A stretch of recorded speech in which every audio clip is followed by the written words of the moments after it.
এই কুণ্ডটি সৃষ্টি হয়েছে দেবাদিদেব মহাদেবের চোখের জল দিয়ে। আর এই কুণ্ডটি রয়েছে সীতাকুণ্ড চন্দ্রনাথ ধামে। এখন কথা হচ্ছে এই কুণ্ডটি সীতাকুণ্ড চন্দ্রনাথ ধামের কোন জায়গাতে অবস্থিত, আর এই কুণ্ডটির সৃষ্টি হয়েছিল যে ইতিহাস দিয়ে, সেই ইতিহাসটা কি, আর আমি আপনাদেরকে জানাবো সকল তথ্য।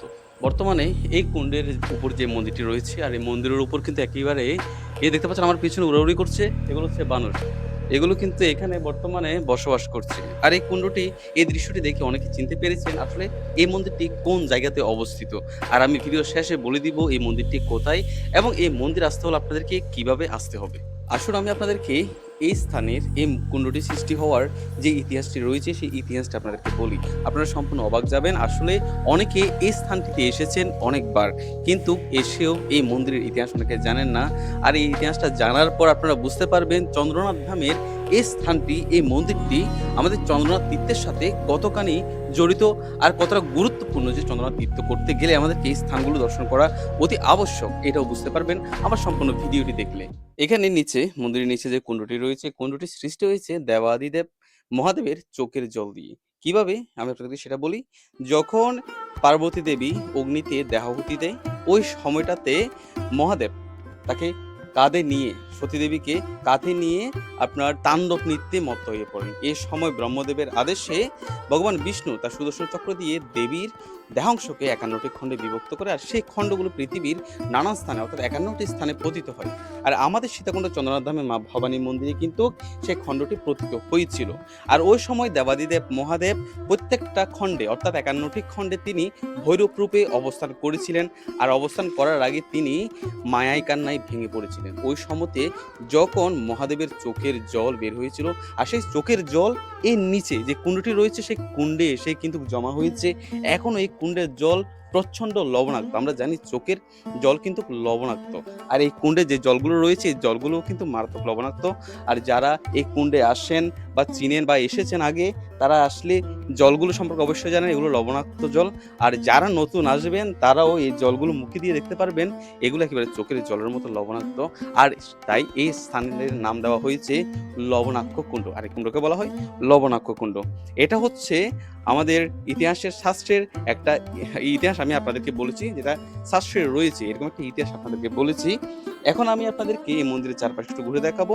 এখানে আরো অনেকগুলো কাহিনী কিন্তু জড়িত আছে, এই কাহিনীগুলো আপনাদেরকে একটু জানাই আমি। বর্তমানে এই মন্দিরের অস্তিত্ব বলতে শুধুমাত্র সেই প্রাচীনকালের ইটের গাঁথনিগুলোই পড়ে আছে, এছাড়া বাদবাকি সবকিছু কিন্তু ধ্বংস হয়ে গেছে। এই মন্দিরের উপর একটা সময় গম্বুজ ছিল, সেই গম্বুজও কিন্তু বর্তমানে নেই। আর মন্দিরের উপরে যে গাছগুলো দেখতে পাচ্ছেন এগুলো কিন্তু মন্দিরের উপরেই আপনার জন্ম নিয়েছে।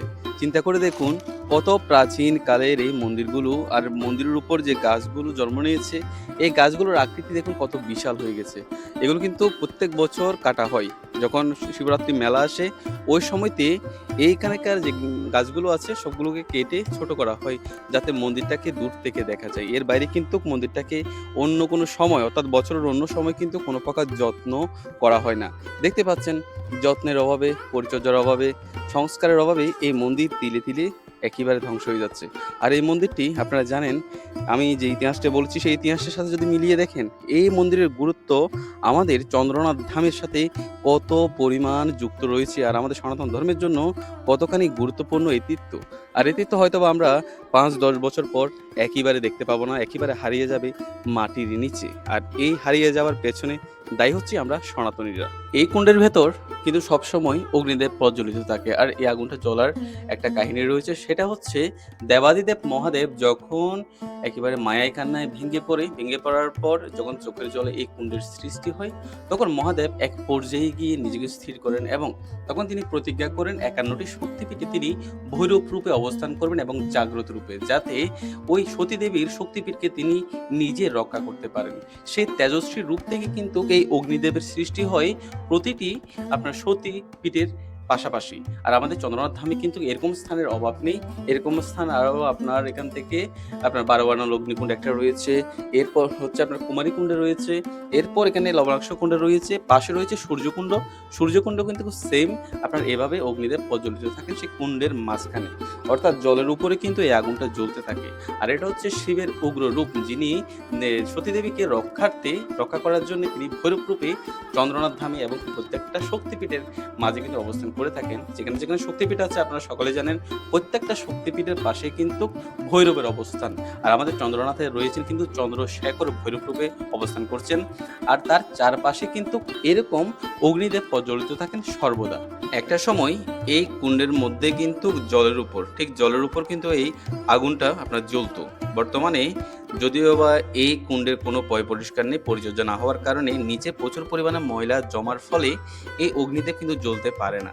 আর তখনই এখানকার যারা এই মেলা উপলক্ষে তারা পরিষ্কার করেন, যাদের দায়িত্বে আছে এই কুণ্ডগুলো বর্তমানে, তারা এই আগুনটাকে জ্বালানোর জন্য একটা স্থান পরিষ্কার করে এটাকে আরো উপরে তোলা হয়েছে, যাতে অগ্নিদেব প্রজ্বলিত থাকেন। কিন্তু এটা কিছুদিন পর আবার নিভে যাবে, কারণ বর্ষা শুরু হলে এই কুণ্ডে কিন্তু সম্পূর্ণ জায়গাতেই জলে পরিপূর্ণ হয়ে যাবে। এখন যে অগ্নিদেব জ্বলছেন ওইখান পর্যন্ত কিন্তু এর উপরও কিন্তু জল উঠে যাবে। এখনো বর্ষা যেহেতু শুরু হয়নি, তাই এখনো এখানে অনেকটা জল কম আছে, কিন্তু বর্ষা শুরু হলেই কিন্তু এখানে আর কোনো জায়গা ফাঁকা থাকবে না, জলে একেবারে পরিপূর্ণ হয়ে যাবে। তখন অগ্নিদেব কিন্তু নিভে যায়। আবার সেই শিবরাত্রি আসলে তখন আবার এক কথায় ব্যবসার উদ্দেশ্যে কিন্তু এগুলোকে সংস্কার করা হয়। বর্তমানে এই মন্দির আর কুণ্ডগুলো দর্শন করার জন্য ভক্তবৃন্দরা তেমন আসেন না, কারণ অনেকেই জানেনই না এই স্থানটির মাহাত্ম্য। আর আমার এই ভিডিও যারা দেখছেন অবশ্য তারা বুঝতে পারবেন এরপর থেকে যে এই স্থানটির মাহাত্ম্য আসলে অনেক গুরুত্বপূর্ণ আমাদের সনাতন ধর্মের জন্য। যেখানে কুণ্ডটি রয়েছে সেই কুণ্ডের উপর যে জলগুলো আছে, সেই জলগুলো হচ্ছে দেবাদিদেব মহাদেবের নিজের চোখের জল। অর্থাৎ বুঝতে পারছেন যে দেবাদিদেব মহাদেবের চোখের জল যেখানে জমে আছে, আমি এখন আপনাদেরকে সেই স্থানটি দর্শন করিয়েছি। আর এখানে এসে দর্শন করা কতটা পুণ্যের কাজ আপনারা অবশ্যই বুঝতে পারছেন। অবশ্যই যারা আসবেন তারা এই মন্দিরে কিভাবে আসবেন না আসবেন আমি আপনাদেরকে বলে দিচ্ছি। এই মন্দিরে আসতে গেলে আপনাদেরকে প্রথমে সীতাকুণ্ড বাজার থেকে সিএনজি যোগে আপনাদেরকে আসতে হবে ছোট দরগার হাট। অর্থাৎ সীতাকুণ্ড বাজার থেকে উত্তর দিকে প্রায় 5 কিলোমিটার উত্তরে আপনার ছোট দারগারহাট নামের জায়গায় এসে আপনাকে বাজারে নামতে হবে। বাজারে নামার পর এখানে অনেকগুলো সিএনজি অটোরিকশা পেয়ে যাবেন। আর সেই সিএনজি অটোরিকশাকে যদি আপনি বলেন যে আমি এই লবণাক্ষ কুণ্ডে যাব, তখন তারা এনে আপনাদেরকে এখানে রাস্তায় নামিয়ে দিবে। আর রাস্তায় ওনাকে জিজ্ঞেস করলেই উনি দেখিয়ে দিবে কোন পথে এইখানে আসতে হবে, কারণ এখানে নির্দিষ্ট কোনো পথ নেই এই মন্দিরে আসার। যে পথগুলো ছিল ওই পথগুলোর উপরে কিন্তু বর্তমানে চাষাবাদ হয়। আর ওই কারণে আপনি সিএনজি অথবা অটোরিকশার ড্রাইভারকে যদি জিজ্ঞেস করেন এই কুণ্ড আমি কীভাবে যাব, তখন তারা দেখিয়ে দিবে। এর পাশে আরও কুণ্ড আছে, আপনার হচ্ছে সূর্যকুণ্ড। এটা একেবারে সহস্রধারার মুখে। এটা আপনার যে সিএনজি বা অটোরিকশা করে আসবেন তাকে জিজ্ঞেস করলেই তারা দেখিয়ে দিবে সে কুণ্ডগুলো কোথায়। এখানে কিন্তু আরও একটি গুরুত্বপূর্ণ স্থান আছে, একটা না দুটি, সেগুলো কিন্তু প্রায় আপনারা যেতে পারবেন। একটা হচ্ছে আপনার গুরুধ্রণী, যেটা পাহাড়ের মধ্যে আগুন জ্বলে। আমার ভিডিও যারা দেখে থাকেন অবশ্যই তারা জানেন সেই কুণ্ডটি কোথায়, সে পাহাড়টি কোথায় যেখানে আগুন জ্বলে। আরও একটি আছে ব্রহ্মকুণ্ড, যার কোনো হদিশ নেই। আর যেখানে ব্রহ্মকুণ্ডের আপনার ম্যাপটা রয়েছে ওই স্থানগুলোতে কিন্তু অনেকগুলো ঘর বাড়ি তৈরি হয়ে গেছে, হয়তোবা সেই ঘর বাড়ির নিচে সেই কুণ্ডটা বর্তমানে বিলীন হয়ে গেছে, অথবা অন্য কোনো স্থানে রয়েছে যেটা এখন পর্যন্ত খুঁজে পাওয়া যায়নি। আমি সেটা খুঁজে বের করার চেষ্টা করব, ম্যাপ অনুযায়ী যদি পাই অবশ্যই আপনাদেরকে আমি সেই কুণ্ডটি দর্শন করাবো। আর আপনাদের কাছে সকলের কাছে অনুরোধ থাকবে আমার ভিডিওটি অবশ্যই শেয়ার করে দিন, যেন সকলেই এই কুণ্ডটি সম্পর্কে জানতে পারে, দেখতে পারে। আর তার চেয়েও বড় কথা হচ্ছে আমাদের সনাতন ধর্মের বিলুপ্ত হয়ে যাওয়া স্থানগুলো যেন পুনরুদ্ধার হয়, সেই কারণে এই ভিডিওগুলো যথেষ্ট পরিমাণ শেয়ার করুন। এমন কোনো মানুষের কাছে গিয়ে হয়তোবা একদিন পৌঁছাবে এই ভিডিওটি, যারা হয়তোবা এই মন্দিরগুলোকে পুনরায় সংস্কার করার জন্য উদ্যোগ নিতে পারে। তাই আপনাদের কাছে অনুরোধ থাকবে ভিডিওগুলোকে যথেষ্ট পরিমাণ শেয়ার করুন, আপনাদের বন্ধু বান্ধবদের কাছে শেয়ার করুন। আর আপনাদের কাছে আরেকটা অনুরোধ থাকবে, সেটা হচ্ছে অবশ্যই আপনারা সীতাকুণ্ড চন্দ্রনাথ ধাম তীর্থ করতে আসলে এই কুণ্ডগুলো অবশ্যই দর্শন করে যাবেন। আমি যে লোকেশনটা দিয়েছি এই লোকেশন অনুযায়ী আসলে আপনারা এই কুণ্ডের দর্শন পাবেন, পাশাপাশি সূর্যকুণ্ডের দর্শন পাবেন। আরও দুটি কুণ্ড আছে, এগুলো হয়তো আপনারা দর্শন করতে পারবেন না, কারণ আমি নিজে এখনো খুঁজে পাইনি। খুঁজে পেলে অবশ্যই আপনাদেরকে জানাবো। হর হর মহাদেব, জয় মা ভবানী।